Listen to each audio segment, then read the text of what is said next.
Agent 99 here, and welcome to TableTalk Friday, a D&D podcast.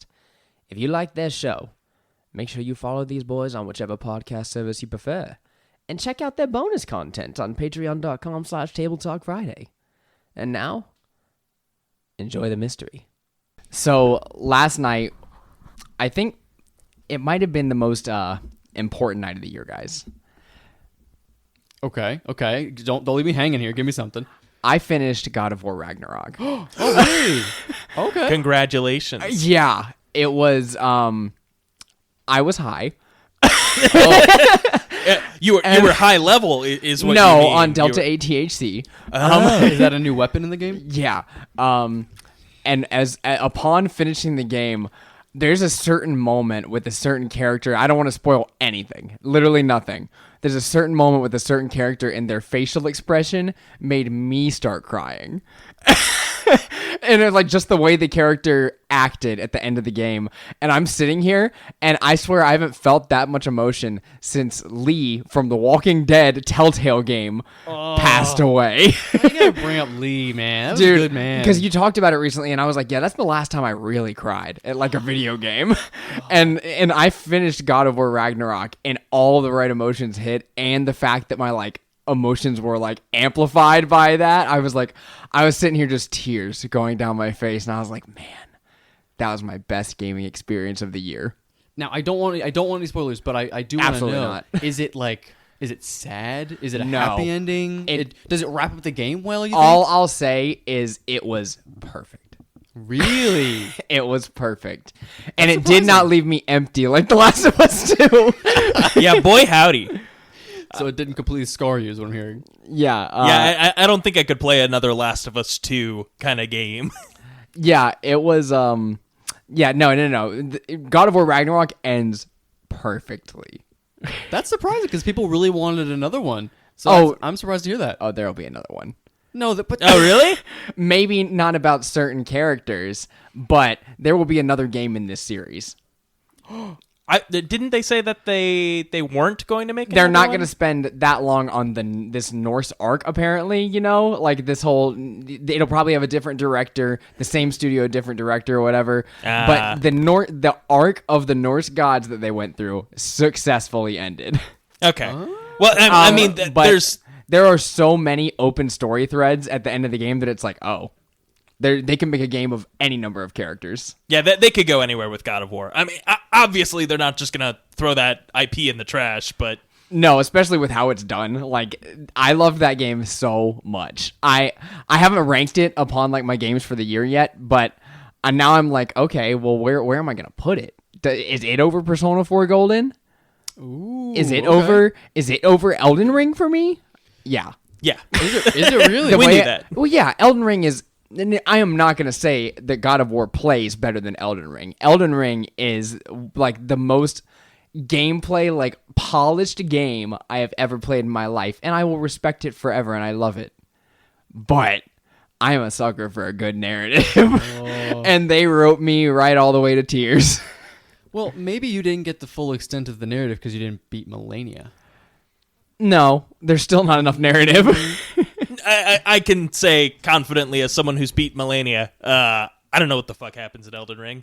Really? I Even though played you through beat the whole thing? I played through I mean, I could tell you what happens in the game, but if you asked me to tell you what Elden Ring is about, like what it's really about, like what's going on, I could only give you the ravings of a madman, really. It's... All I can tell you is out of all the characters I met in the game, Ronnie was my favorite, and I don't know why. Yeah, exactly, right? Because you're like, okay, I guess she's the right one, but also she wants to throw the world into eternal darkness and like the rise of the age of the moon of darkness and this is the good ending. This is what's supposed to happen. Okay. I mean, I get it because the Erd Tree is bad. That's something that we can agree on. It's bad? I thought the whole tree was good. Yeah, so who really knows? To be honest, Drew, he just said the Erd Tree is bad. I played over 100 hours of that game. I didn't get that vibe. What the heck is? It was a scary tree. I'll give you that, Well, but it looked like life giving and stuff. Yeah, at the end of the game, though, spoilers for Elden Ring for all of you listening who Still don't play want it. Still play it. Yeah, absolutely. But at the end of the game, you go into the tree and there's like this weird alien thing, and you kill it. But it was pretty. Yeah. Well, and you know, it's not clear if that's evil, but like there's the Golden Order and like their stuff going on, and Yeah, I'm not going to pretend to know anything about it. yeah, exactly. It's an amazing game. This is me trying to explain Elden Ring as someone who loves Elden Ring.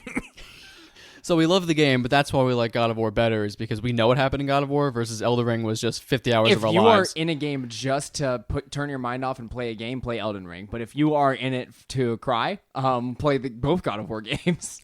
You know, I'll even say if you're in it for to play a game where you want to get very upset because it's so hard, and you really want to beat your head against a brick wall that you know you're only breaking because all your friends are doing it, then play Elden Ring. But also amazing game. It's hard. It's hard. Now, I've been thinking about one debate for the past little bit, and it was, do I like the God of War games or the Last of Us games better?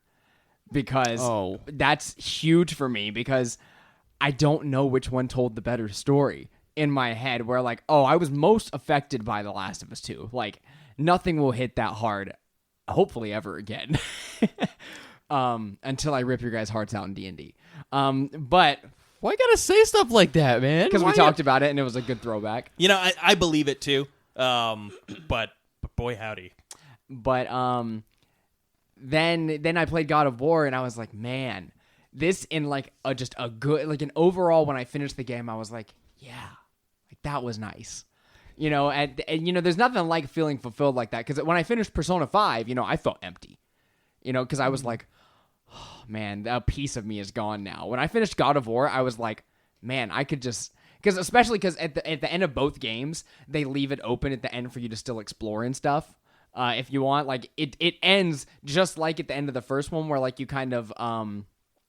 the credits roll while you're walking somewhere or whatever, and then and I'm not going to tell you, you know, who you're walking as, what you're walking as, you know, what, etc. But as you like walk through at the end, it opens up and certain characters are just like, hey, so we got some stuff we can finish. Like, you want to go finish that stuff?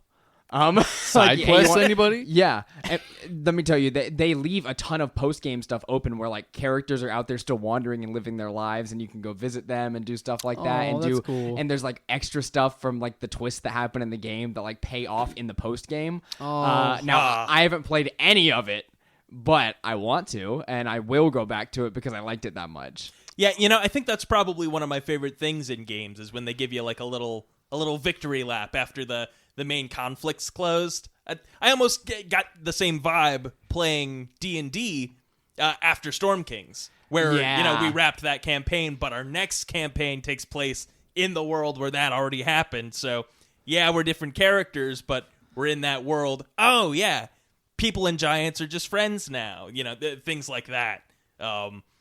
It's super cool. But like Earthbound does that, Undertale does that at the end, where they let you walk around and in Earthbound, you can like go through the entire game and pretty much everyone has something to say to you. It's like you have to walk and talk to every NPC again before you finish it up. Oh man, that sounds cool. Yeah, it kind of makes me think of like Red Dead 2. Have you guys played the Red Dead 2 yet? No. It was a pretty beautiful game, honestly. But you spend the whole time playing this game looking at how beautiful the graphics are and how pretty the trees. You just want to walk through the grass like, oh, this is so nice and cool. And you get to skin animals. Like, it just looks so real and all that kind of stuff. But at the end of the game, similar to the first one, you get to play as a different character for a little while.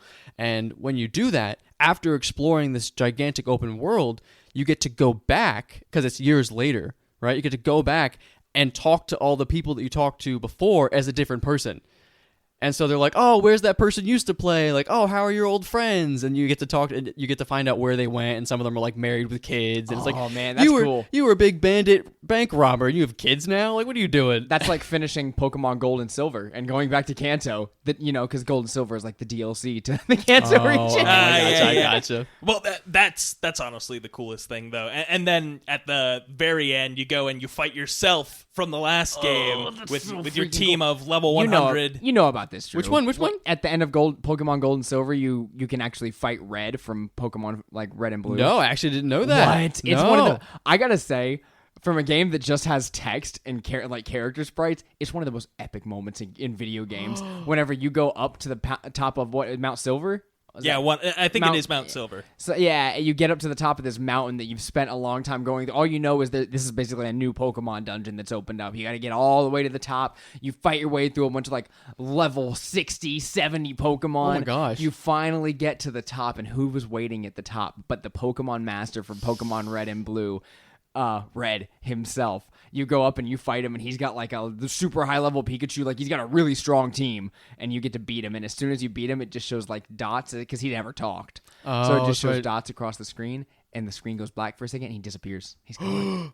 Yeah, and you know, for that being the second Pokemon game, I feel like it couldn't have gotten more epic based on like the established world. Like, as far as like if they stopped making Pokemon games and that was the end of it right there, I feel like that would have been a perfect conclusion. Yeah, but they wouldn't be the most profitable franchise in history. No, of course, but I do wish it had that whole going back to fight yourself thing is extremely cool, but I wish it had the technology it does today where you could have transferred your save over. So from the previous game, whoever you fought in the next one would have been your exact same team. That would have been sick. That would have been sick. Yeah, instead he's just got all the starters. I think he does have Pikachu. He does. And then he's got like a Dragonite and something else. Oh dang, so he's actually pretty good. Oh yeah, he's great. He's got a super strong team. I mean that it's the hardest fight in the game. So I'm told. I haven't actually played it. Don't get mad at me, internet. Ooh, that does remind me, since we're talking about Pokemon, you know, I promise we'll get to D&D, but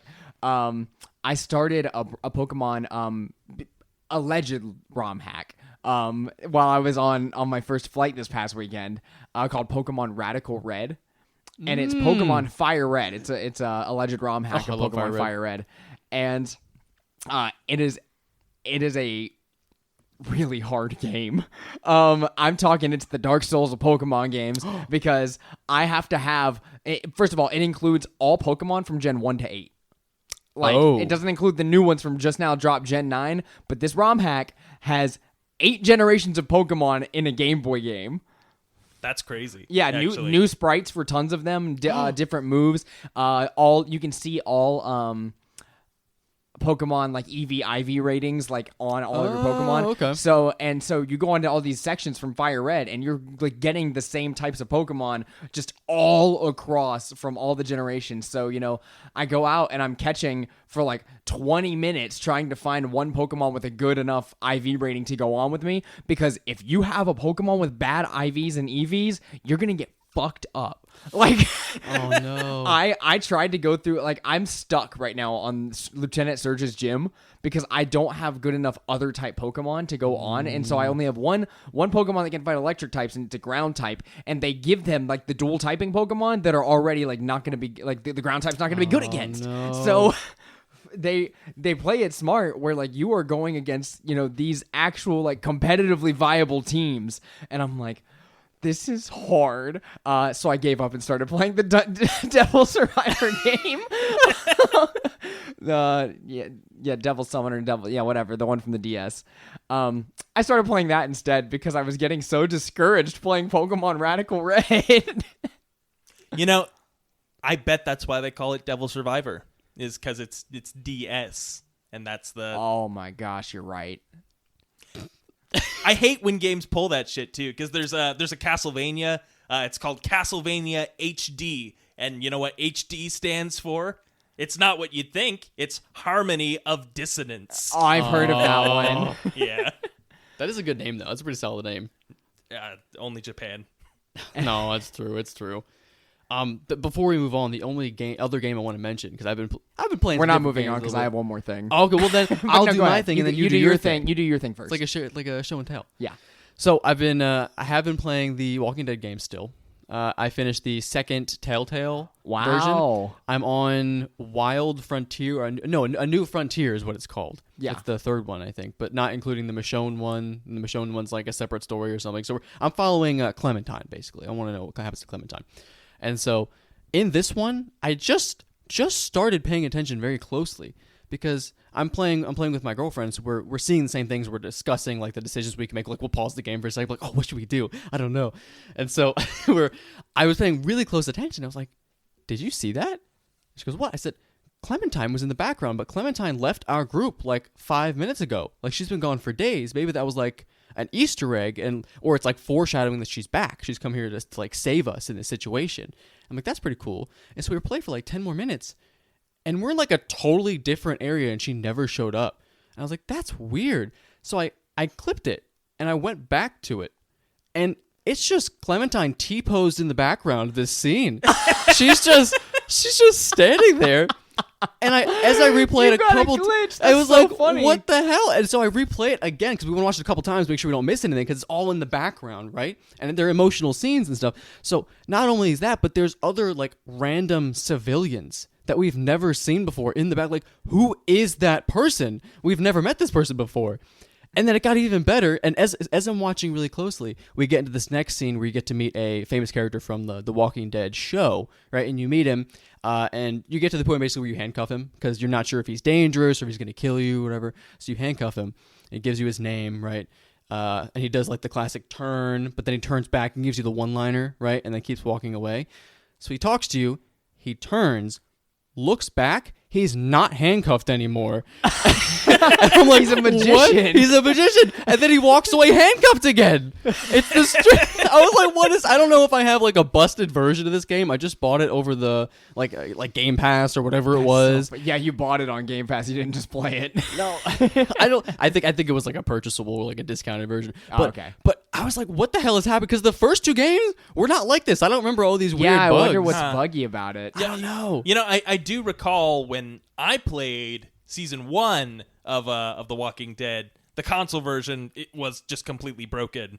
Really? Yeah, well, back on like what it was PS3 at the time, like that version was I mean, first of all, just horribly laggy, not well optimized at all for the console. But also, yeah, there were just like you're saying, like a bunch of weird glitches like that. See, I played it on the Xbox 360, and I didn't notice a single thing. As what, I was probably like 14 at the time, maybe younger. Probably Xbox younger. 360 Master Race? Is that what I'm hearing? Dude, Xbox 360 was the bomb. But then I gotta say that PS4 really did it for me. Yeah. And right now I'm a Series S and PS5 guy.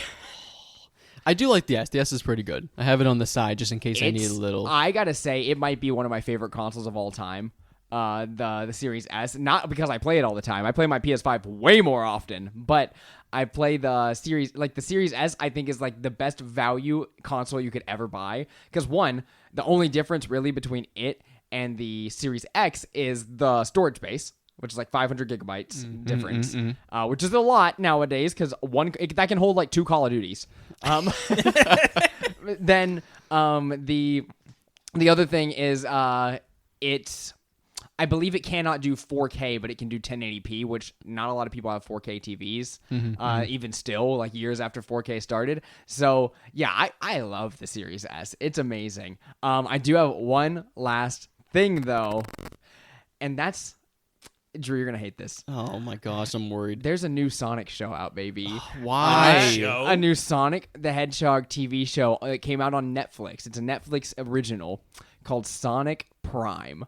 And on vacation, I watched all 8 episodes. Oh my gosh. Episode is that 1, it? That's all of it? Is there more seasons? So or? there is going to be more, but the first 8 episodes dropped this past weekend.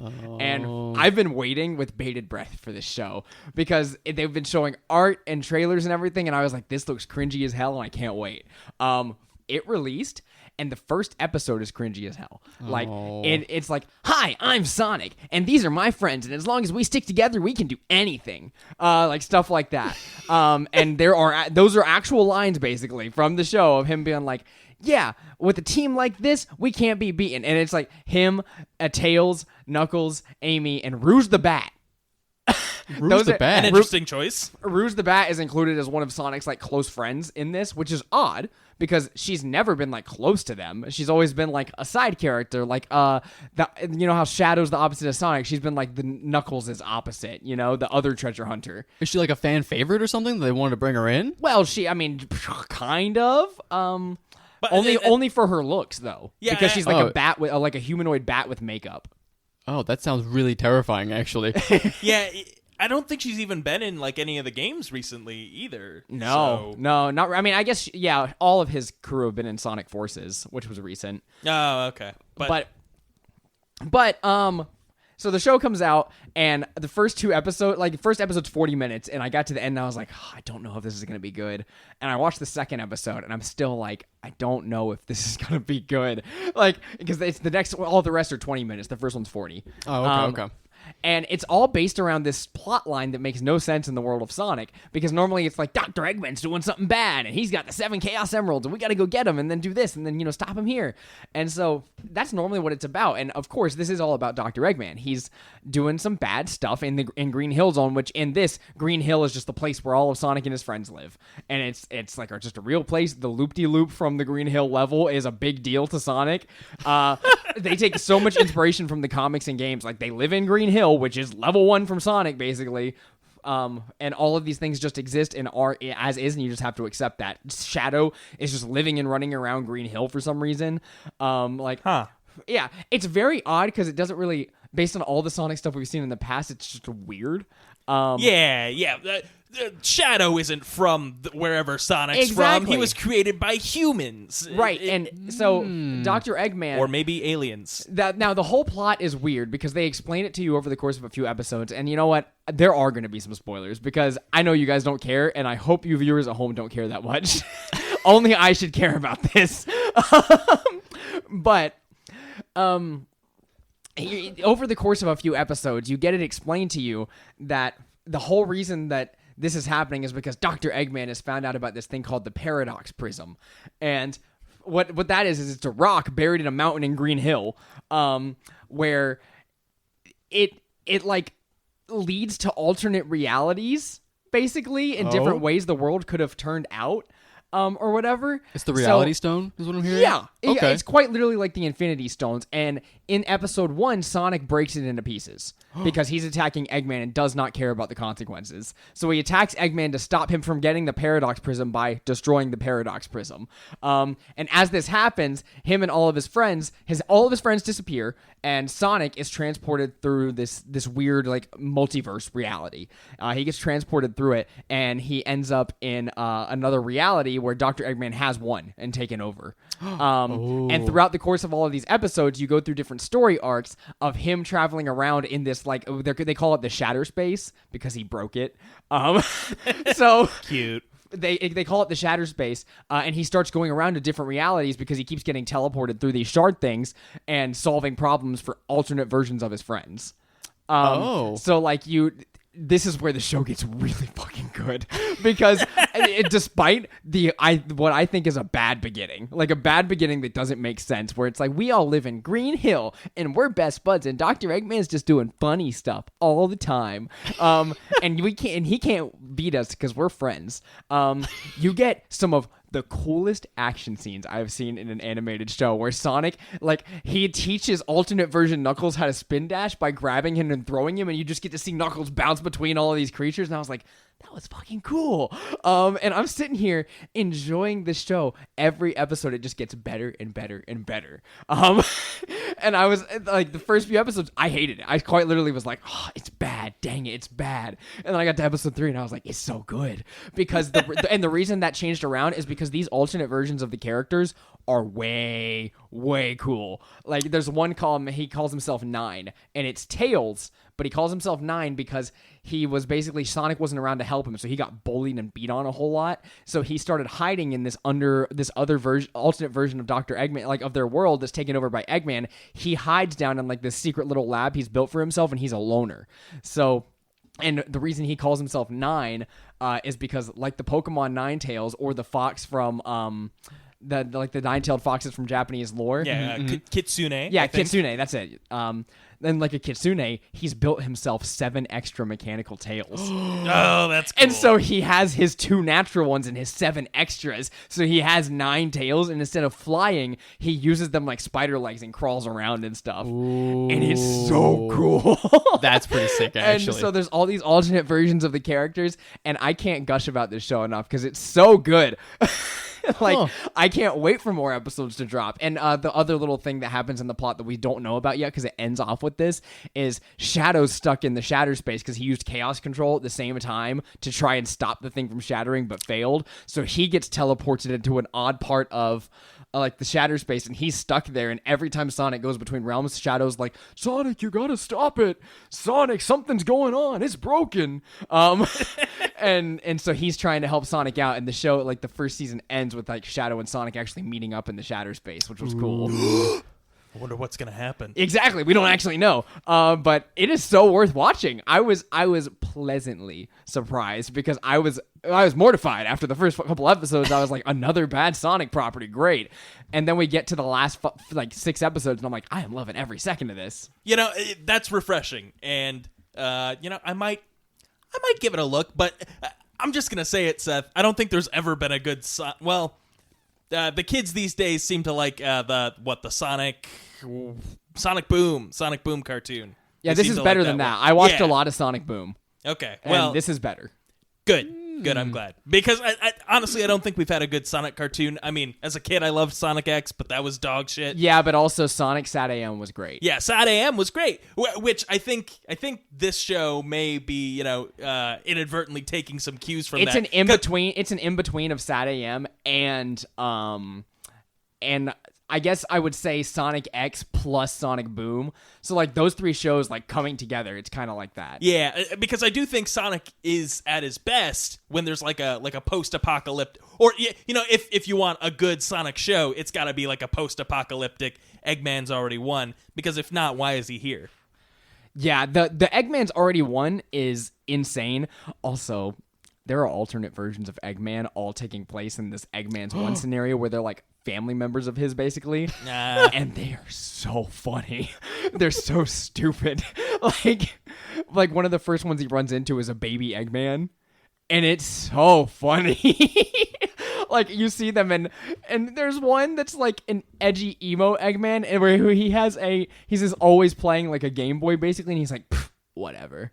And he does that every time. He's got like he looks like Gru. With like hair from Despicable Me, and he like flips his hair all the time. He's like, yeah, whatever, man. And it's so funny. Are they all voiced by the same Eggman? I don't think so. Okay. Well, I think that would be hilarious if they might be, but I'm not like as in tune with voice actors like you are when I'm watching something. I kind of like I become the show, like I said. Like I'm part of it. See, again, not a big Sonic guy, but you talked about this whole dystopian thing. It sounds pretty cool. It very much so makes me think of Wolfenstein.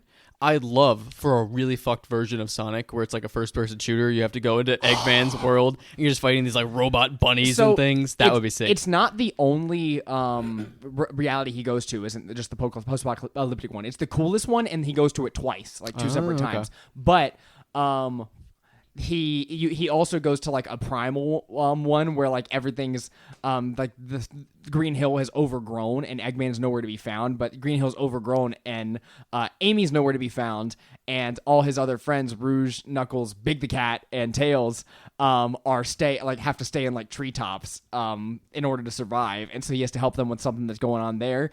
And then there's also one where everybody's just pirates. and so dumb. Everyone's just pirates, and they all talk in cheesy pirate talk. It's so where they just say a regular sentence, and Tails will say a regular sentence and say "yar" at the end. It's so funny. Like I was actually laughing because I thought it was so stupid that they would just like. Tails is himself, but he has a mechanical arm that holds a sword, so he doesn't have to do it.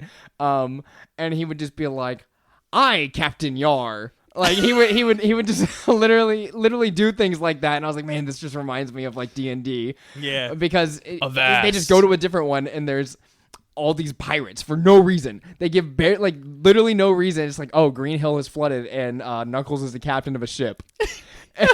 Now, I feel like we brushed over the most important detail, which is Big the Cat was present. Is he also in all these other worlds? He's also, there's also an alternate version of Big the Cat in all these other worlds. Some of them he does nothing, some of them he does stuff. Okay. Stuff. Okay. Like some of them he matters, and then some of them he doesn't matter at all. That's so sad. There's other realities where you just don't matter. Yeah. You know, that's dark. I really, I'd love to have been in the room when they said, "Yeah, we need Big the Cat here." Yeah, I'm waiting for them to introduce characters like Silver and Blaze. Like they've got to be in there somewhere, right? If they've chosen Big the Cat, then yes, surely. Well, I as a kid, I loved Silver the Hedgehog. Like, oh, same. He's the cool one. he is the cool one, but you know what? As an adult, I realize how bad he's written and everything. He's the worst character. Oh, absolutely. And he's also just Trunks from Dragon Ball Z. Yeah, exactly. He's a time-traveling hedgehog.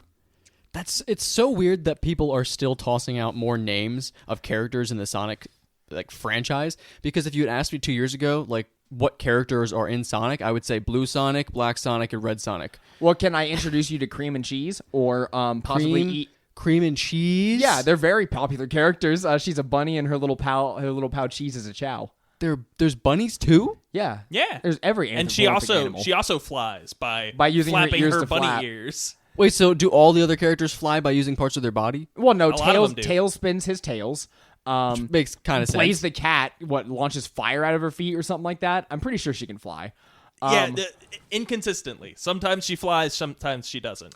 Yeah, a lot of the characters can fly for no reason. Knuckles can fly, or he can glide. Please. Yeah, Why can he glide? Oh, he takes his big fists? Yeah. He puts them out like this.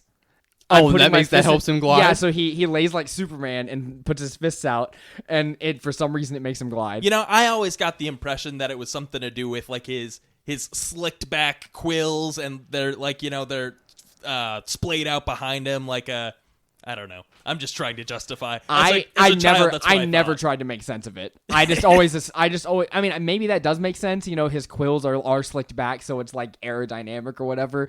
But in my head, he could just glide for whatever reason. Yeah, I mean, there's no good reason. You look at his character design, you're like, name two things that he can do.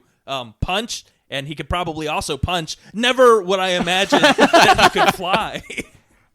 He can dig and he can punch, and that's it. Yeah, he can dig with his fists. See, that's kind of cool, though. I things like that. Fists are known for doing. So, do all the characters in Sonic have a thing to do? Like, do they all have special powers? Yeah, do they pretty get much. them Tails somehow? is super smart. Amy has a big hammer that she hits things with. She's really strong. Wait. Some people basically. can fly and super dig and super punch, and she has a hammer? Yeah.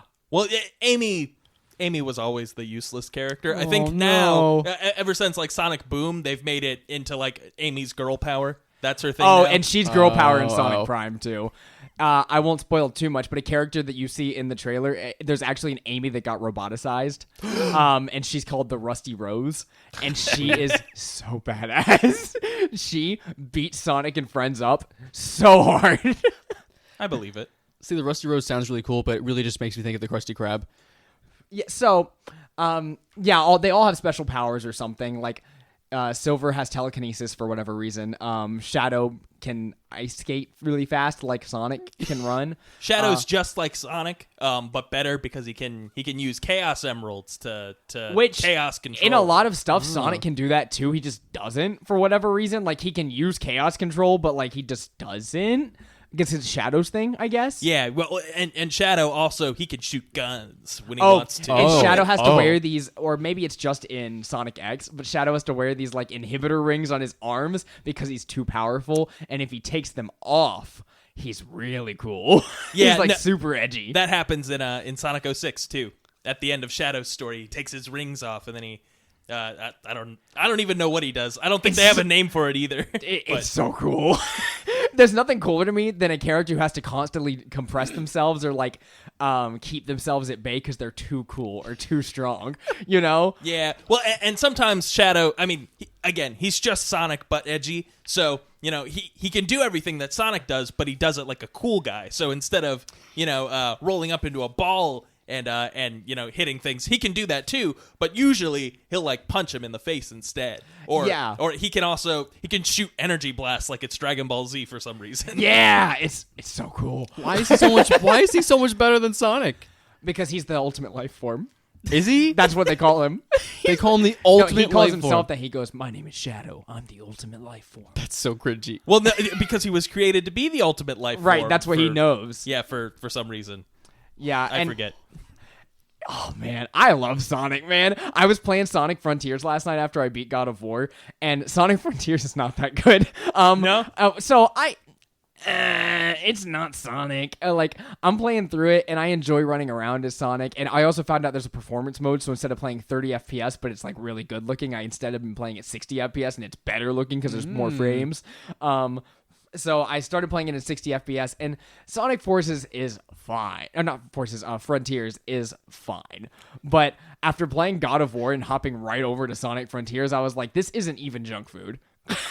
Like, it's one of those games where, like, as a Sonic fan, I'm playing it, and I'm like, oh, you guys could, like, there is so much a good storytelling in Sonic comics, like the Archie comics and even the IDW comics now, that I'm like, can you guys just cover one of these things?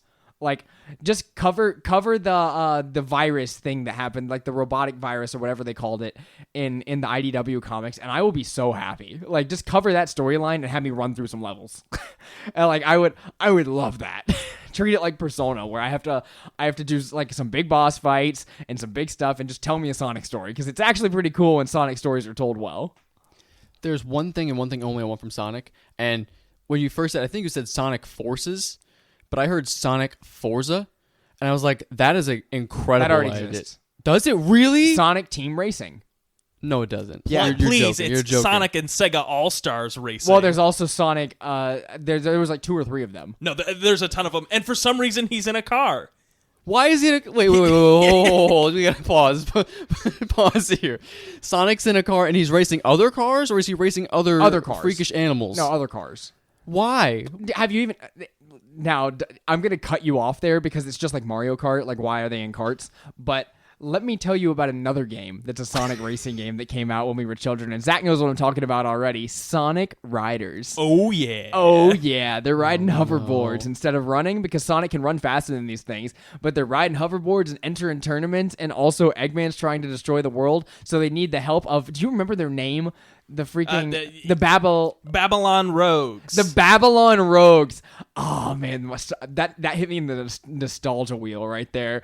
The Babylon Rogues are this group of literal like D&D rogues. Okay. Who ride hoverboards and they're like different. They're different birds. And they're like kind of like Knuckles in the old Sonic games, employed by Dr. Eggman to do bad stuff or whatever, and then they find out that Eggman's doing bad things too, and Sonic beats Jet in a race. Jet's the name of one of the Babylon Rogues. Yeah, And Jet's the green one. Yeah. And then there's Girl and Big One. I forgot their names. What? Yeah. I don't remember their names. Oh. I wanted to be There's named the Girl purple. and Big There's the One. purple girl, and there's the big one who's gray.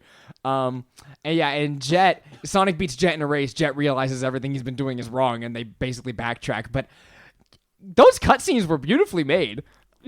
You know, I can't speak to the quality of Sonic Riders. I rented it from a family video once. It's not good. And, you know, the only thing that I remember from that game, and that, you know, I was legitimately happy with, I was a child, is when you can get up right next to a guy and you can punch him. Yeah. And you can have Sonic punch someone in the face. And I'm like, oh, Sonic punches a guy? That's the next level, man. Yeah, It's once a we popular started, reason. and then they handed Shadow guns, and we were all like, "No." No, I was like, yeah. Oh, I mean, I was too at the time. But I did not have good taste. I think we might have mentioned it on the podcast before, but I did really just play the crap out of Shadow the Hedgehog as a kid. Oh yeah, no, we had a whole conversation before. I'm glad we spent the last 30 minutes talking about Sonic, because it's made me so happy. Yeah, has it? Yeah, I do need to shout out now, though, that Good Old Gamer is a very quality sponsor to our show. He messaged us the other day on Patreon just to let us know that he's happy to be our patron, and that he's loving the content. I told him I was on vacation and whatever. But yeah, Good Old Gamer, thank you so much for producing the show. Anyone else who's out there, you can also support the show at patreon.com/TableTalk Friday, which we should probably get into the episode topic after 40 minutes of talking about whatever we wanted. Thanks for sticking with it, audience. Glad you made it. Oh, no, you just got the highlights of the show, please. Anyways, welcome to Table Talk Friday. My name is Seth Pittman. I'm joined by Andrew Romano and Zachary Carval, my two bestest friends. How are you? You know, Seth, I'm feeling pretty good today. I'm pretty sleepy, but there's a lot of Christmas lights on the road, so it was nice to look at it. And Zach drove me here like a chauffeur today. Oh. So I got to look at the lights, I hang knew out, that. listen to some music. It was pretty chill. I'm doing great as well. And we'll say that I'm tired too, but you won't hear it in the tone of my voice, I'm sure, as we get into today's topic, which I'm sure Seth's super excited to let us know, as I'm not forgetting what it was. We just so I happened to watch a video the other day between Brandon Lee Mulligan and Matthew Mercer, where they were talking about leveling in D&D and how, like, Matthew Mercer likes XP leveling a whole lot because it always provides a sense of value for what you're doing in the game. Like, you're constantly getting something at the end. You're not just you're not just leveling up because the DM said so. Which he was talking about that. I believe in their current campaign, they run off of milestones. So I know in their original Vox Machina campaign, they did everything off of XP. Certain characters ended the campaign at different levels. Because they missed different sessions, their characters weren't there, so they didn't level up. While likewise, in their campaign 2 and campaign 3, I believe they did everything off of milestones. Yeah, no, that's right. So that's interesting to hear that he prefers the milestones. The XP.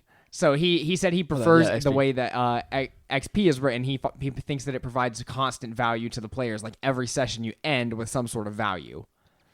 I don't know. I feel like now we played one campaign once before with XP. And it was enjoyable. Like, I did like it. Yeah. I feel like now that we've done mostly a milestone for this campaign now. Most of a campaign, basically, at this point. So, a full campaign XP and a full campaign milestone. Our first campaign, we did milestones up until the epilogue. And then the epilogue, the last, like, 5 levels, we did XP. I forgot about that. And the way that we did that was a little bit different than standard XP. And we'll get into that in a little bit, I'm sure. But it was odd, I think, just with the switch, but we were sort of flying by the seat of our pants at that point. Yeah, we were just having fun till we graduated. Yeah, we weren't sure where the story was going to end necessarily, so there weren't like a set plot points that we needed to hit before we level up. So you just said, yeah, we'll just give you experience and you level up when you level up. Yeah, and I was like, I'll just design the game around you guys leveling up. We'll go session by session and just enjoy it. Like, I knew where I wanted the campaign to end up, and I was like, well, let's just sandbox it. Let's just have fun. So we went by XP, and I had a good time with it, but inevitably for our next campaign, I decided that I wanted to do milestones because I find that if I like to tell a story, I need to be organized about it. So in order to tell a good, compelling story, I can't have my characters fight an ancient red dragon and level up 4 times. I need to be able to throw an ancient red dragon in front of them when I need to. But in the same sense, I still want that XP though, Seth. And you guys did level up after fighting an ancient red dragon, mind you. That's true. That's true. But the reason I need it to be this way is because I know you guys are good players. Some of you are power gamers, which makes you strong characters. And if I go by the XP that's written in all of these books, then and we went strictly off of XP, you guys would have way too much. Like, you guys would be level 20 by now, probably. Yeah, I mean, probably the amount of things we fought, like all the devils and everything going on, the dragons. Yeah, we probably would be at least pretty close to 20, which is scary to think. I'm almost worried about playing XP to a certain extent of leveling up too quickly. Yeah. Like, do you think you could level up too fast to the point where you wouldn't be able to use your new abilities? Like, I'm not talking 2 in 1 session, which I'm sure is possible, but just the idea that, every other session you could level up if you're fighting a dragon or a pit fiend or something like that. Some sort of mini boss could completely derail a certain section of the game if the players do something that's, off the rails or in a different direction than what the DM had initially thought of. I mean, you guys just had a fight with Bell and killed him. Yeah, exactly. And what, he's like a CR 20 plus? I think he's like 25. Yeah, 25. Yeah, and I made the fight doable in a way that, like, I wanted you guys to be able to beat Bell. Obviously things went, we're not going to talk too much about that. Things happen in a weird way, but Bell did die, and you guys would have gotten XP for Bell's death. It's just like, yeah, I don't think I want to do XP again. I think I'm going to keep doing milestones unless a new XP system that is just so amazing is in the new books. Like, if I read something that I'm like, oh, that sounds doable, like that sounds really convenient, then I'm down to try it out. But milestones make it so the story is so easy to write because I'm like, okay, well, when they get to this point, they'll level up. I know when you guys are leveling up again. Like, I've already decided in my head when you guys level up next time. You just have to get there. Yeah, so zooming out a little bit for all you folks at home, there are several different ways that DMs will allow your characters to level up while you're playing D&D. So Milestone is what we use most often, which is just whenever you hit a certain point in the campaign, you level up, and it's entirely determined by the DM or the story or whatever.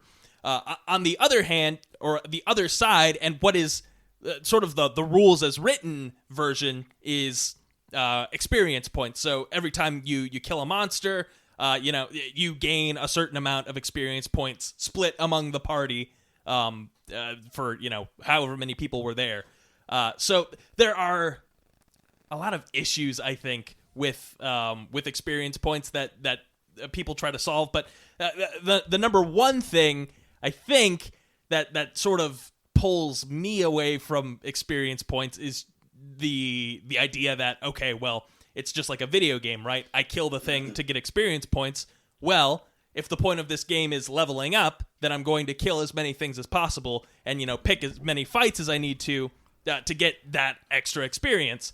So when you get that, it sort of becomes, okay, well, let's break this down and, start going for these high-risk encounters. And, honestly, I am guilty of doing this in Storm Kings when we had experience for a short period of time. There may or may not have been an arch-wizard or arch-mage that we went into his abode and picked a fight with him, even though we didn't need to, because there was the promise of archmage experience on the other end. So I think experience points as written sort of, I mean, it's a double-edged sword, right? Because like you mentioned, what if, you throw down this monster, but you just want the monster. You don't necessarily want your players to be leveling up super fast. Or, oh, well, the promise of experience points is conditioning my players to make risky behavior. So how do we solve that? Well, a lot of DMs will sort of adjust the experience points and how they're earned, which is what we did too in Storm Kings. But I don't know. At that point, it just feels a little hand wavy anyway. We need hey, I'm already setting you up for a milestone by giving you XP at smaller intervals because I need you to level up longer or take longer to level up. Exactly. So there are several different schools of thought.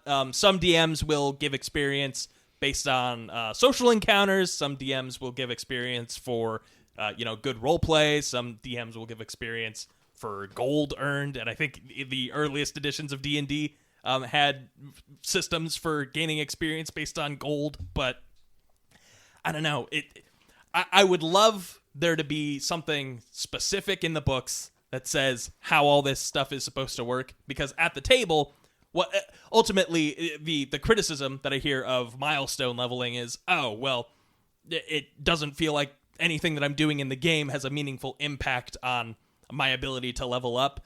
But at the same time, I feel like your DM is throttling the experience that way too, unless we go with the pure, you get experience based on the monsters killed, and we can even extend that to NPCs. So okay, if you want to bring this NPC into this fight with the ancient red dragon, you can, but if they don't die, they're getting their fifth of the experience points. So, and I think another thing is, if you have creative players, you can let them basically level themselves up by coming up with things that they want to make. If your character wants to make a magic item, they can.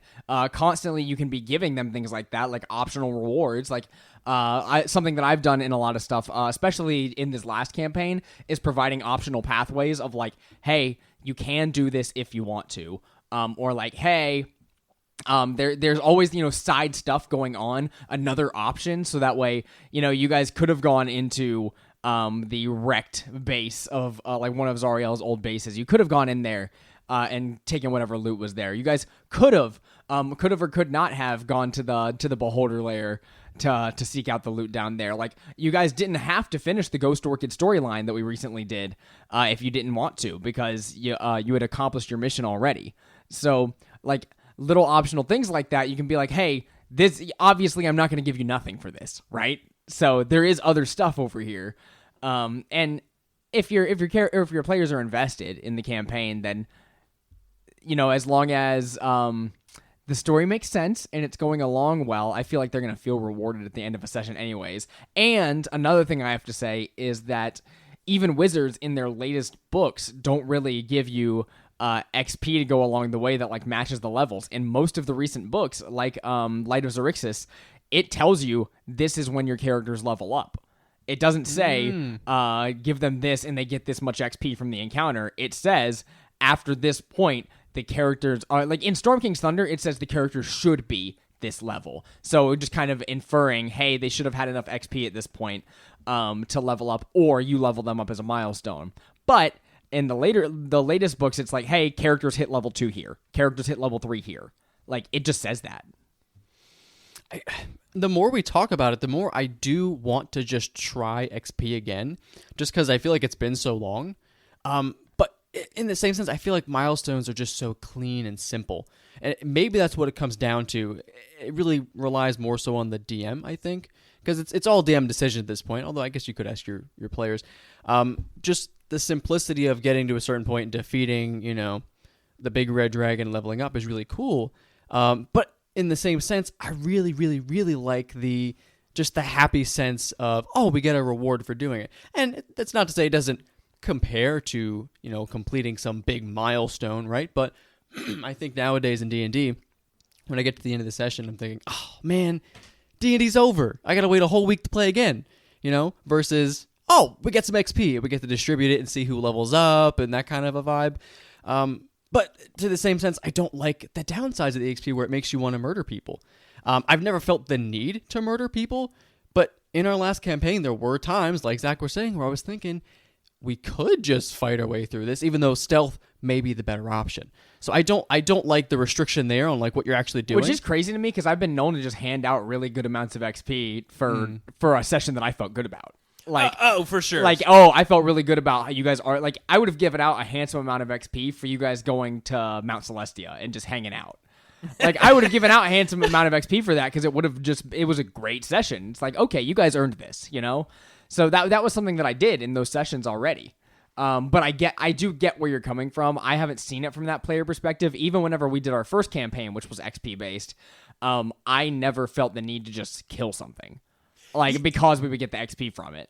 Yeah, well, and at the same time, there are other, incentives at the table, obviously, for heroic or in-character roleplay. There's always the chance of, inspiration and getting that, and ultimately, the point of the game isn't to level up. I think as even inexperienced players, we understood, okay, well, yes, leveling up is a part of the game, but we're not here to do that. We're here to, experience the story and, go through the adventure as it comes. So, obviously, offhand example, killing the Archmage, which, on the other hand, was also just I think, from my perspective, was also just we're 12th level now. We're 13th level now. We could take this guy. And, having that, that aspect of it as well, of course. But I think with just like you mentioned, at the end of a session that you feel good about, you just give out some experience. I think that's probably the only sustainable way that I could use experience points as a DM, just for the simple fact of there's so much shit that I'm already keeping track of. Like, I've got all my enemies' hit points, I've got spell slots if they have spell slots, or, any abilities they have. And then, I've got the whole adventure and the trajectory of things. I'm writing down notes to make sure I remember little, things that the characters did so I can bring them up again later. You want, after all of that, for me to go through and, like an accountant, tell you, specifically, okay, we've killed 6 goblins, 7 bugbears, and there was an ancient red dragon. Weird session, but you did it. So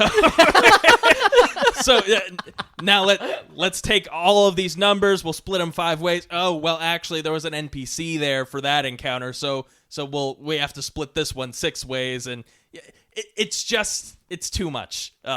So if the thing that you're trying to get out of it is the sense of the reward, right? The reason for the player to get invested. I think there are better ways to do it, and especially, Seth. I see you have a thought. Go ahead. But at tables, like you mentioned with Critical Role, where experience is only granted if you were there or if your character participated in the combat or X amount of reasons, and characters are ending up at separate levels, I feel like that's super dissatisfying just with the version of the game that we're all comfortable playing at this point. I could see it for Adventurers League where you step in every once in a while and it's a completely different game. But with a regulated standard, we do this every weekend campaign, why would you punish your friend for not being able to be there for one session and have them for the rest of the game? Every time you get together now, they'll remember, oh, well, everyone else levels up, but sorry, Drew, you're going to have to wait until next week, you shirker. Remember that time you missed the session? Oh, I think I would actually cry if Seth said everyone can level up except you, Drew. I would feel so left out. I would feel bad.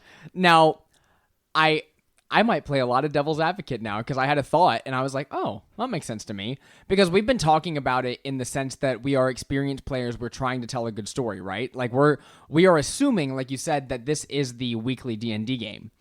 But there are a lot of versions of D&D where you only play once, or like you only play a couple of times, or people come and go, like our first campaign. Like people drop in, drop out all the time. So for the extreme casual, I'm just getting into it. I feel like XP is easier to understand because that the DM, like I said, the DM doesn't have to pick a story point that they level up. They just at the end say, oh, everybody gets this XP, and the players say, oh, we leveled up. Where I feel like it is very simple to understand this is a game to the casual audience. So this is perfect for like the D&D club at a high school.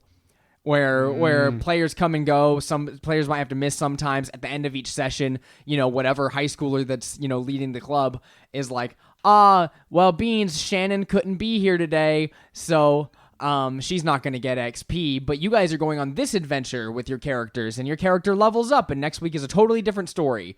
Or like, we're coming back on Thursday and it's totally different, and Shannon's actually the DM, so it doesn't matter that she doesn't level up. So I think it's perfect for the very casual, the people who are trying to get into the game right now. But I don't like it. And I'm not going to use it. I like Milestones because I'm talking The Last of Us Part 2 over here. I'm talking God of War Ragnarok. I'm not playing Elden Ring. All right. I'm not here to just fight monsters and kill them. I'm here to journey, baby.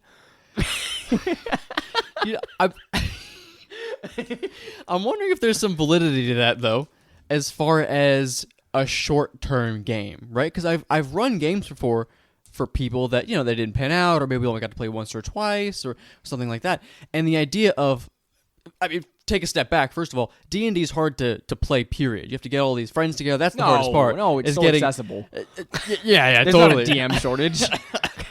So just getting a group together, right, to play D&D as a whole is one thing. Leveling up that could be a distant myth, right? Being level 17, 15, 19, whatever it may be, that could be so far out of reach. Like, to this day, we've never gotten epic boons, right? That's a level 20, 18 thing, right? So, but we've never been there, and we've been playing for forever, right? Well, like 5 years. Yeah, and so to think I've been playing that long, and we've been using Milestones. So I wonder if XP would actually help maybe keep a group together if it was a, like you were talking, small scale high school group, like a club organization kind of a thing. Just as, if you show up, you play, you get XP, you can level up. It's an incentive system to actually play the game versus people who, maybe it's difficult for them to meet up once a week or every other week, something like that. It might be more rewarding. It might just be that one little push to get a group to actually sit down and play at the table. I don't know. It could be interesting.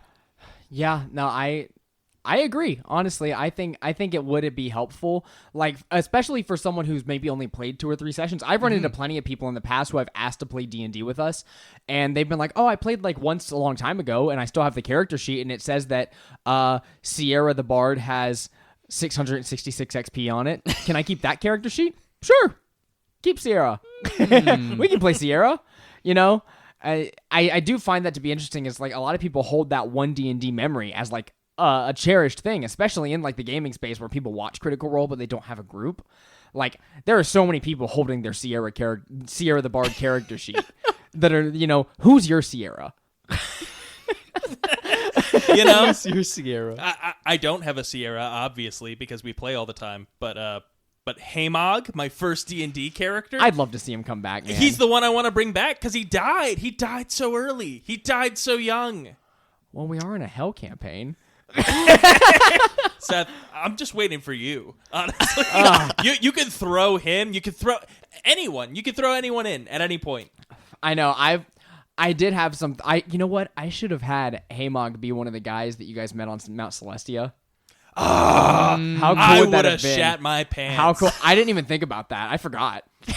No, and I just remembered this now. I also forgot. But in my backstory for Morwyn from Storm King's Thunder, when I finally wrote his backstory, which was like halfway through the campaign, I don't know why it took me so long. When I finally wrote his backstory, I did work out. I worked Hamog in there just a little bit. Yeah, where he was he was a knight that Morwyn trained with and admired at the Spires of the Morning or whatever, and he was on his way over to Neverwinter, so we don't know what happened to Hamog, but he died. He died. A horrible death. Yeah. Overall, I think that between Milestones and leveling with XP, that I much prefer Milestones based on the way we play. But I do think XP has a lot of utility, but I don't think Wizards does a good job of applying it. Yeah, we'll see with 1D&D, but like you said, based on the recent books, I'm curious if experience will even be included at all. I'm wondering if there might be, if in the monster manual, they may still include experience points, but I almost feel like that's probably, there's going to be like a little sidebar, variant option, experience points. Like in and the there's new a way to DMG multiply it or by CR or something like that. Yeah. Like, you fight a CR 25 monster, you get 200 or 25,000 XP, by whatever. I could see that being the case, and that would mean that all modules would then have spots in them that say level up here, level up here, level up here, level up here, and anything you've written like as a DM, which is kind of sad for the DM, I think, in that scenario. Like they have to know the milestones for the campaign, as opposed to like they can't just sandbox a world and then let them just fight whatever. Yeah, I don't think milestones, like written milestones, would work for every campaign though. Yeah, right. Come to think of it, like even just Curse of Strahd, which was fairly small.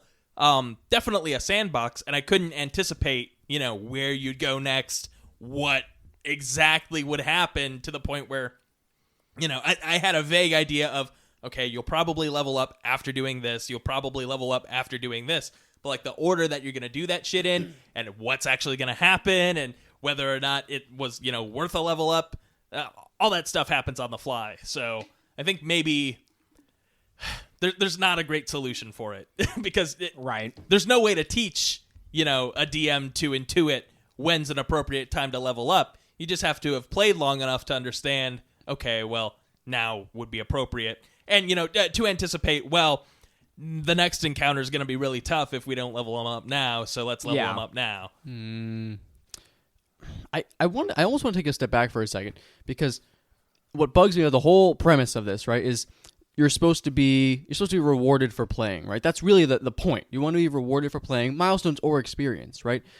But the problem is the whole tying into leveling up, right? Because everybody wants to level up, and the idea that people are at different levels is just kind of weird. I think it's a little busted at the table. It might make your players feel, insignificant or something like that.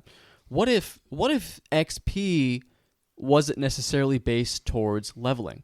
What if instead of leveling up, we stuck with the milestones, right? But it was more about being rewarded for gameplay. So let's say we call them encounter points or something, right? So you complete an encounter, regardless of, combat or whatever you may do. If you successfully complete the encounter, someone doesn't die, you don't fail horribly, the guards don't arrest you, that kind of a thing, you get an encounter point, right? And if you get, 10, 20 encounter points, whatever it may be, which you could do relatively quickly if you're playing D&D, it would just be a couple sessions, right? Maybe each class just has their own little bank of abilities or items they could have, right? Maybe a rogue could have advantage on their stealth checks a couple times a day if you have so many points. Or it could even be a currency system where you're trading it in. Or I kind of like that. Or you treat it like a leveling thing with XP, but instead, with racking up these points from passing and winning encounters or passing encounters, so you scared the monster off, or you talked your way through it, you still get points for that. And instead it's hey, you need to have 2 of these to get through level 1, you need to get successfully through 5 encounters to get to level 2, you need to get through however many to get to level 3, 4, and it would titrate down to where it's okay, to get to level 6 you need to have 6 of them, and it's slowly to where you're probably just getting a maximum of 10 per level, because you're gonna have 2 or 3 encounters per session, maybe. Not necessarily combat encounters, but different scenarios you go through. So you guys getting over that fucking wall, successful encounter, am I right? Getting over to the ghost door Kitapui, that was okay, we finally got in here, encounter passed, and then you go through, you have the big fight, encounter passed, boom, that's 2 encounter points. I don't dislike it. I'd rather use milestones. Yeah, but I don't hate it. I agree. I do appreciate the idea of simplifying the numbers, though, for experience. Just because, and this is just a pet peeve that I have with all of gaming, anything where there's experience points. Why the numbers got to be so big? Why can't it just be, I get it that it's got to be incremental to the point where, you gain a smaller amount than the total needed, but... Right, but hey, simple encounters like exploring or talking your way through something, you're having a conversation, you're getting to the place you need to go, 1 encounter point. Or getting through a moderate to good combat, 2 encounter points. Or figuring out a big twist or a big plot hook, 2 encounter points. And then, big boss battle, this matters a lot, 3 encounter points. Done. Yeah, why is the amount of points that I need to get to level 2 300? I need 300 points? How do I get I didn't do 300 things in this session. I killed 2 goblins, and that was worth 300 points. That's insane to me. Yeah. This character just needs to go out and kill 2 goblins, and they level up to level 2. Yeah. That's crazy to think. Ridiculous. And then immediately, 3rd level, you need 900 points. 4th level, you need 2,700 points. To the point, to get to level 20, you need 355,000 experience points. I mean, I get it. And this is something that's been grandfathered into this version of D&D. It's, existed all the way back since the early editions, and it's existed in pretty much every RPG, video game, tabletop, or otherwise. The numbers always have to get big. Yeah. But, it's not required. It doesn't have to be that way. So I do like the idea of encounter points. I don't know how exactly to use them, though, because what constitutes an encounter, and then I just hate to have that conversation with a rules lawyer. DM, you're just trying to shirk us out of our encounter points. And the bad thing about it is that each campaign that they write would have to follow a specific formula, because you would have to have this many encounters before getting to level 2. You would have to have this many encounters before getting to level 3. And I feel like it would box in Wizards of the Coast and anybody else who wants to write third-party supplements for it by saying, hey, this is the way we're doing it. You have to do it in this way. I couldn't say, I want to spend 3 sessions at level 1, and hopefully by then they'll be here so I can give them a level up. I couldn't say that in my head. It would then be okay, I want to spend three sessions at level 1, to space it out a little bit, but I can only have 2 encounters in that time. So what do I do, right? What about all the talking they do? Am I not going to give them a point for that? So I feel like it would box you in too much, where it's like, oh, every campaign kind of feels the same because you need the same things. So maybe it's not a great idea. Or maybe Drew's idea was better, where we just have it tied to some ancillary second thing. Right. I mean, even inspiration. It could just be something that It you could do be to get it could be inspiration. points towards crafting a magic item, or getting rerolls. Yeah, or maybe even not necessarily crafting a magic item. I know there's in the DMG there's like a optional rule that they talk about where it's like story points.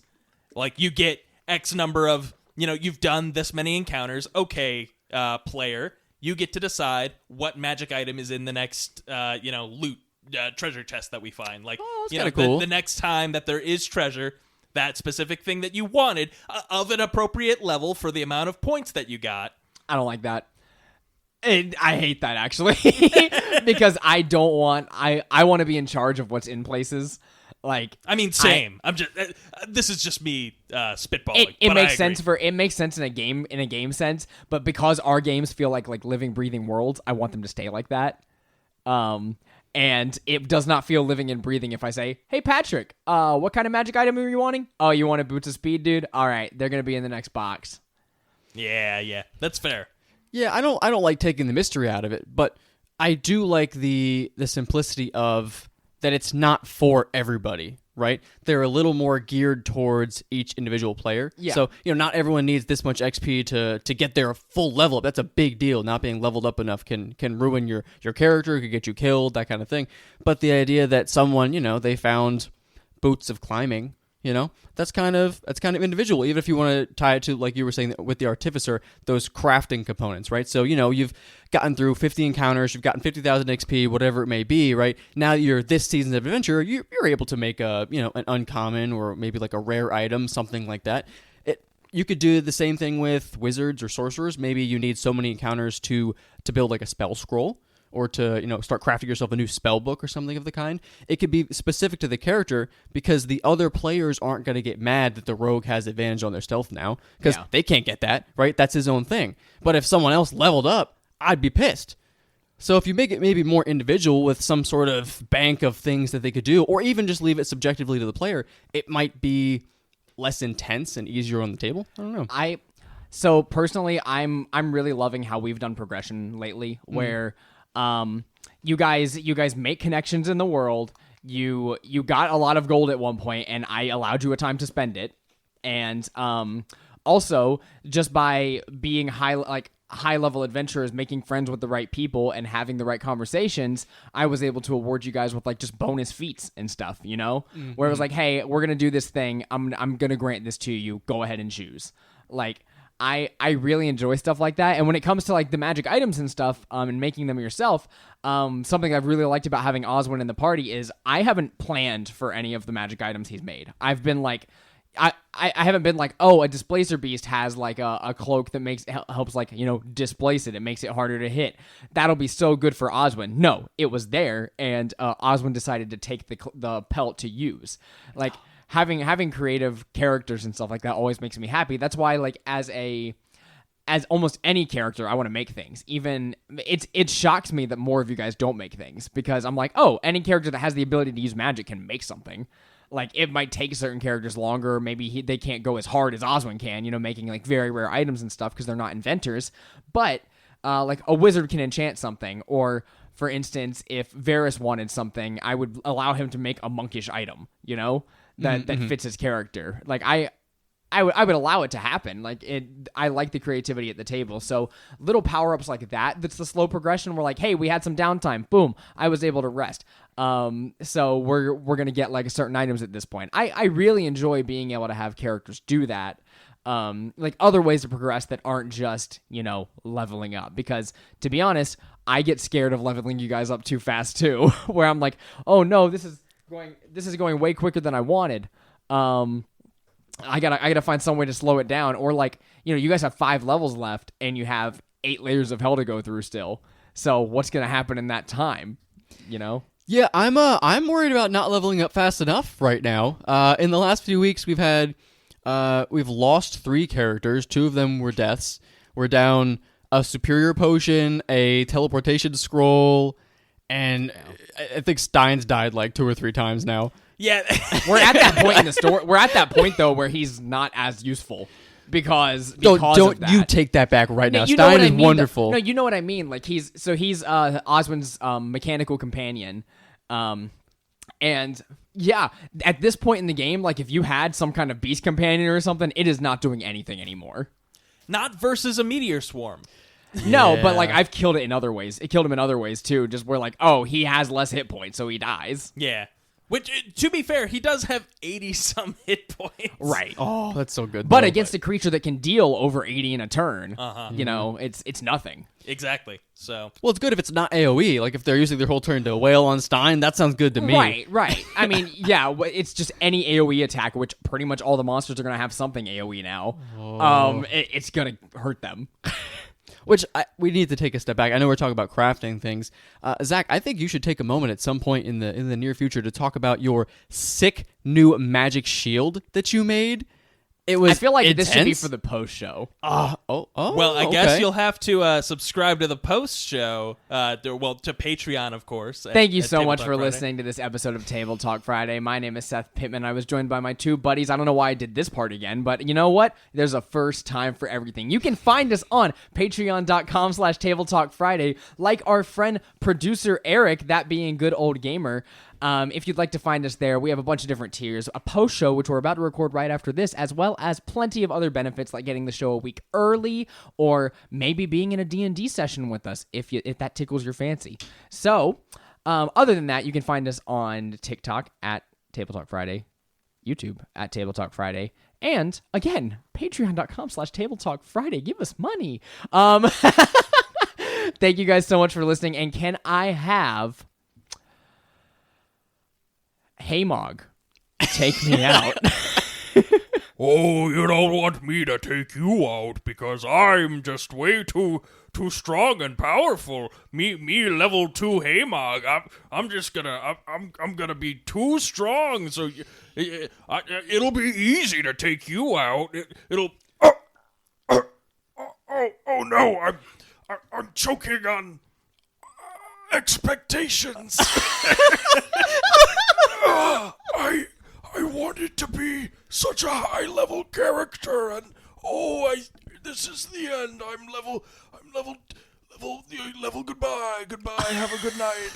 Level 2 is when I died. That's.